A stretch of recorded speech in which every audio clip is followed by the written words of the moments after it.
Yeah,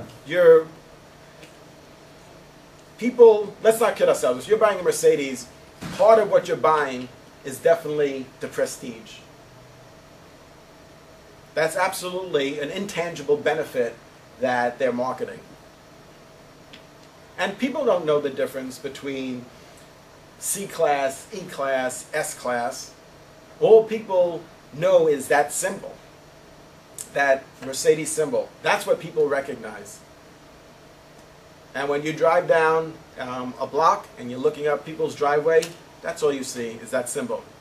He's got a Benz, she's got a Benz, she's got a Benz, he's got a Benz. So now if you bought yours and you're like, well, wait a minute, I bought mine for $130. That's a problem. Yeah. You can't be all things to all people. If either you're a high-end luxury brand or you're not. If you want to reposition yourself and start selling cars at $30,000, okay, that's fine. But you can't also expect to sell cars $100,000 at a price tag that's $100,000 more than your lowest price model. Yeah, but it might not have the same features as the higher end $130,000 Mercedes. Like you might not have the wood grain, the heated seats, or the top of the line, leather. I mean, you'll have the Mercedes sign and symbol, but you can probably have, Hyundai parts. I don't know. So, but the thing is that true, but most people don't realize that. I mean, Hyundai just came out with a vehicle, a higher end vehicle that I saw it one time on the street. I couldn't even figure out what kind of car it was. It's a Genesis, yeah. And they had no Hyundai symbol, and it looked like a Bentley or something. Yeah, actually, it's like a 5 Series BMW. Yeah.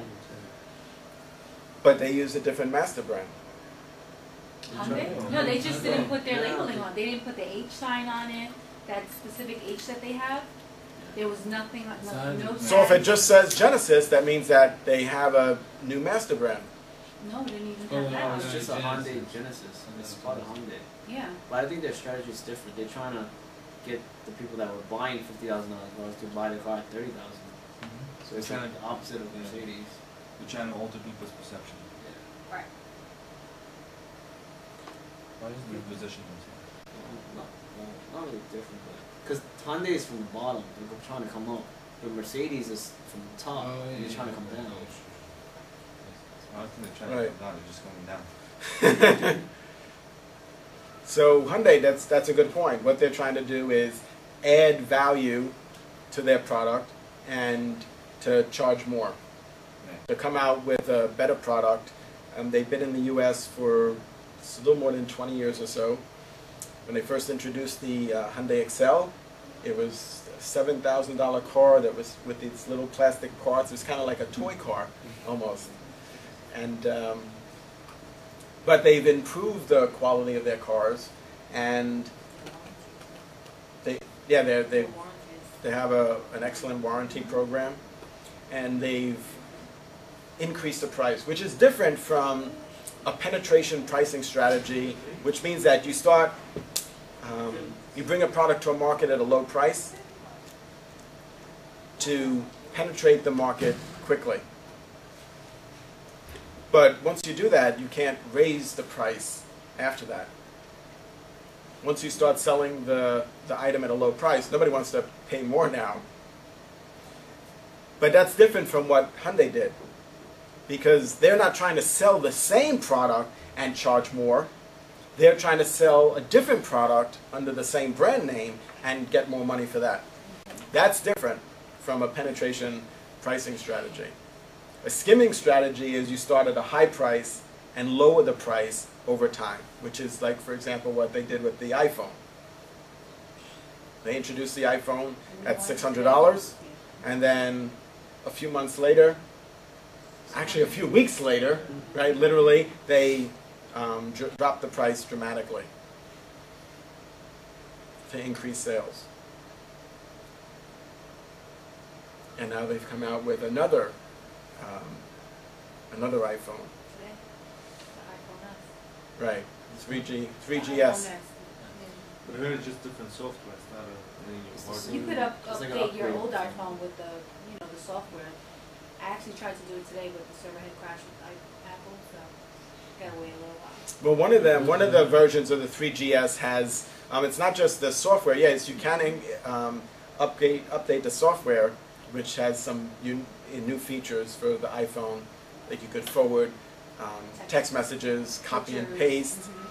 But the new model, the 3GS, has a faster internet access, which is supposed to be twice as fast as the prior model.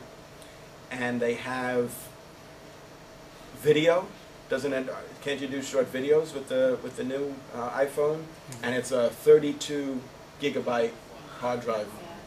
It's ridiculous. Yeah. It's more than a computer used to be. 7 years ago. Yeah, all in the palm of your hand. Did you get one already? No, not yet. Not yet. I'm still trying to get them to fix my my 3G 16 gigabyte one that mysteriously stopped working. That one I've only had for 3-4 months, and the escape button stopped working. All right. So to recap, we said marketing is about creating, communicating, and delivering value. We said value is a function of price, quality, and benefits. And when we talk about some of the basic activities of marketing, there's 5 key activities in marketing. The first is to identify an unmet need in the marketplace. The second is to develop a product to meet that need. Third is to determine a price that the consumer is willing to pay. And fourth is to gain distribution, which means to get on the shelf at Walmart or Target or Rite Aid. And fifth is to build awareness. And the order is important because you don't want to start advertising and the product not be on the shelf, which very often that's a problem. Right. Some companies, they jump the gun in trying to create some hype for their product, and then consumers go into the store, the product is not there, they're frustrated. Now in some categories that's acceptable, like in entertainment, consumers consider that to be acceptable, but in most cases people aren't going to just keep going back and checking to see, did it come in yet? Unless it's a very high involvement product. So what that means is that you're going to have to spend another $25 million to advertise and get people to get off their couch and to drive to Walmart. So the 5 key activities are identify the need, the unmet need in the market, develop a product, determine the price, gain distribution, and build awareness. That's what we're focusing our time and energy in doing. And there's 4 key variables that are in our toolkit, which is the marketing mix, known as the 4 Ps. Product, price, place, and promotion.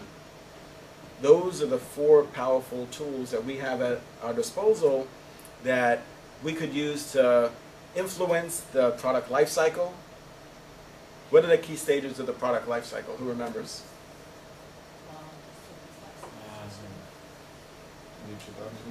Introduction is the first stage. But before we get to maturity, growth, then maturity, decline, and obsolescence.